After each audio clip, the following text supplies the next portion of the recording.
হয়েছে।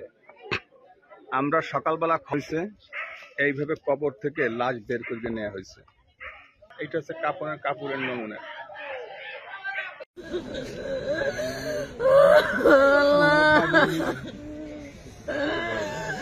আল্লাহ আমাকে এরকম দেয়া লাগবে। আমার আব্বার লাশের দেখ আমরা কপালে চাই আনছি যে আমার আব্বার দাড়ি হাড্ডি মাংস এগুলো আমাকে সবার সামনে দেয়া লাগবে। আল্লাহ আল্লাহ এগুলার বিচার চাই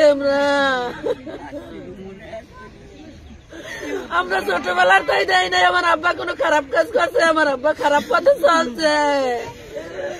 আমার আব্বা 5 বছর মেম্বার ছিল, কোনোদিনই তো সে খারাপ কিছু করে নাই। কোন মানুষ আমার আব্বার অভিশাপ দিতে পারে নাই। আল্লাহ আমি তার বড় সন্তান হই, আমি এগুলার বিচার চাই। আল্লাহ আল্লাহ বাবার শোক আজকে 9 মাস শোক সামলাইতে পারি না আমরা। এই কি নতুন শোক আল্লাহ আমাকে দিচ্ছে।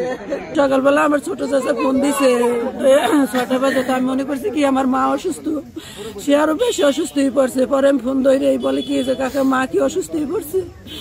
কয় কি না কানগে দিছে আমার কাকা। কয় তো তাড়াতাড়ি কবরস্থানে গাইছে গাইছো আইসি দেখছে আমার আব্বার লাশ হয়েছে পশ্চিম পাশে উঠে নিয়ে কাপড় টুপড় ফালাই গেছে, দাড়ি মাংস গুলা শুকাই গেছে, এগুলা ফালাই গেছে, কাপড় টুপড় ফেলানো।